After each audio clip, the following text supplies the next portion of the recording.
Hello అండి. నేను మీ Bala. Welcome back to lady life Telugu. అన్నం తినేటప్పుడు కరివేపాకే కదా అని తీసి పాడేస్తాం. కానీ కరివేపాకులో చాలా యాంటీ ఆక్సిడెంట్స్ ఉంటాయి. కరివేపాకు కంటికి అలాగే జుట్టు వేగంగా పనిచేయడానికి చాలా బాగా పనిచేస్తుంది. ఈ కరివేపాకు రైస్ ట్రై చేయండి. చాలా టేస్టీ అండ్ చాలా హెల్దీ అండి. 5 నిమిషాల్లో రెడీ అయ్యి ఈ కరివేపాకు రైస్ తయారీ విధానం. ముందుగా ఇలా కరివేపాకు అయితే దూసుకోవాలి. ఇలా దూసుకొని పెట్టుకున్న కరివేపాకుని శుభ్రంగా కడిగేసుకోవాలి. అండ్ నెక్స్ట్ 500 గ్రాములు బియ్యాన్ని అయితే తీసుకున్నాను. శుభ్రంగా కడిగేసుకోవాలి. కడిగేసుకొని అన్నం వండేసుకొని పక్కకు పెట్టుకోవాలి. ఇలా పొడి పొడిలాడుతూ ఉండాలి rice. And next stove on చేసి బాండి పెట్టి ఆయిల్ పోసుకొని ఆయిల్ హీట్ అయిన తర్వాత ఎండుమిర్చి, పుట్నాల పప్పు, వేరుశెనగ గుళ్ళు, పచ్చిశనగపప్పు, ధనియాలు, కందిపప్పు అలాగే మినపగుళ్ళు ఇవన్నీ రెడీ చేసుకోండి. ఆయిల్ హీట్ అయిన తర్వాత ఎండుమిర్చి వేసుకోవాలి. ఇది కాస్త ఫ్రై అయిన తర్వాత మనం నెక్స్ట్ పెట్టుకున్న పప్పులు ఉన్నాయి కదండి, ఏడుశనగ గుళ్ళు అలాగే పచ్చిశనగపప్పు, పుట్నాల పప్పు, కందిపప్పు, మినపగుళ్ళు, ఓన్లీ ధనియాలు మాత్రం ఆపి మిగిలిన ప్లేట్లో ఉన్న ఐటమ్స్ అన్నీ వేసేసుకోవాలి.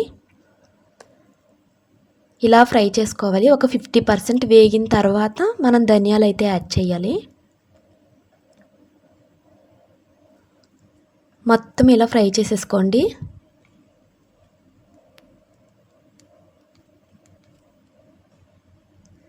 అండ్ నెక్స్ట్ మనం కడిగి పెట్టుకున్న కరివేపాకునైతే శుభ్రం చేసుకొని రెడీగా ఉంచుకోవాలి. ఈ కరివేపాకునైతే యాడ్ చేసేసుకోవాలి. కడిగి ఆరబెట్టుకొని తడంతా పోయిన తర్వాత ఆ కరివేపాకునైతే దీంట్లో వేసుకోవాలి. ఇలా మొత్తం ఫ్రై చేసేసుకోవాలి. కరివేపాకు చాలా క్రిస్పీగా అయ్యేంత వరకు ఫ్రై చేసుకోవాలి. మనకి చాలా టేస్టీగా ఉంటుంది. ఇలా కాస్త చింతపండును కూడా యాడ్ చేసుకోండి. మొత్తం ఫ్రై చేసి ఇలా కరివేపాకు చూసారా, నలిపితే ఇలా క్రిస్పీగా ఇలా ఉండాలి. కట్ చేయగానే కట్ అయిపోయేలా ఉండాలి. నెక్స్ట్ ఇలా మిక్సీ పట్టేసుకోండి పౌడర్ని. మిక్సీ పట్టి పౌడర్ పక్కన పెట్టుకోండి. నెక్స్ట్ ప్యాన్ తీసుకొని ఆయిల్ హీట్ చేసుకొని తాలింపు అయితే వేసుకోవాలి. తాలింపు సరుకులు తెలుసు కదండి, పచ్చిమిర్చి, ఆవాలు, జీలకర్ర, పచ్చిశనగపప్పు, కరివేపాకు, ఎండుమిర్చి, జీడిపప్పు కూడా వేసుకోండి, చాలా టేస్టీగా ఉంటుంది. వీటన్నిటిని ఫ్రై చేసుకోండి. అలాగే పసుపు కూడా యాడ్ చేసుకొని ఆయిల్లో ఇలా మొత్తం మిక్స్ చేసేసుకోవాలి. అండ్ నెక్స్ట్ రెడీ చేసుకున్న అన్నం ఉంది కదండి, అన్నంలో సాల్ట్ని అయితే తగినంత యాడ్ చేసుకోవాలి. మనం మిక్సీ పట్టి పక్కన పెట్టుకున్నాం కదండి ఇందాక కరివేపాకు పౌడర్, ఇదైతే యాడ్ చేసేసుకోవాలి.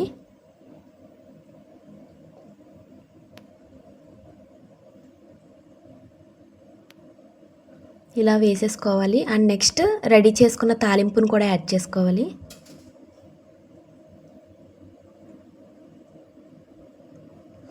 మొత్తం కలిపి మిక్స్ చేసేసుకోండి.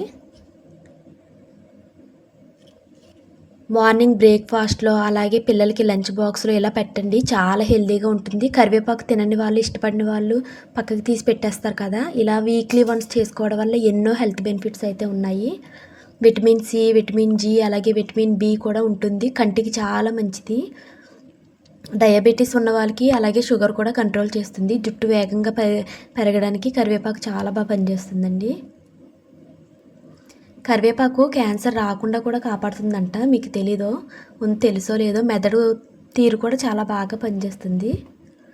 ఇదిగోండి, చాలా బాగుంటుంది ఇలా ట్రై చేస్తే. గెస్ట్లు వచ్చినప్పుడు లేదంటే ఇంట్లో చేసుకున్నప్పుడు ఎవరికన్నా పెట్టినప్పుడు నాకైతే చాలా కాంప్లిమెంట్స్ అయితే వచ్చినాయండి. ఎలా చేసుకోవాలి ఏంటి అని ఇంటికి వచ్చి మరీ అడిగేవాళ్ళు. ఒక్కసారి ఇది నేను చెప్పినట్టుగా ట్రై చేయండి. ఈ టేస్ట్ అయితే చాలా బాగుంటుంది. ఒక మంచి రెసిపీ అయితే మీకు పరిచయం చేశాను.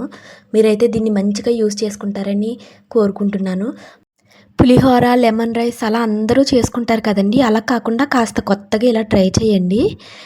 ఇది డయాబెటీస్ ఉన్న పేషెంట్స్ని కూడా చాలా కంట్రోల్ చేస్తుంది. మన వీడియోస్ అయితే ఇదే మొదటిసారి చూస్తుంటే కనుక కొత్త సబ్స్క్రైబర్స్ ఉంటారు కదండి, మన ఛానల్ అయితే సబ్స్క్రైబ్ చేసుకోండి. మన ఛానల్లో ఎన్నో హెల్త్కి సంబంధించి మంచి మంచి వీడియోలు అయితే చేశాను.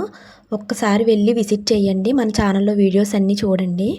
ఫస్ట్ టైం చూసేవాళ్ళు మన ఛానల్ని సబ్స్క్రైబ్ చేసుకోండి. కరివేపాకు రైస్ నచ్చిన వాళ్ళు ఒక లైక్ ఇచ్చి మీ అభిప్రాయాన్ని కామెంట్లో అయితే తెలియజేయండి. Thank you so much for watching.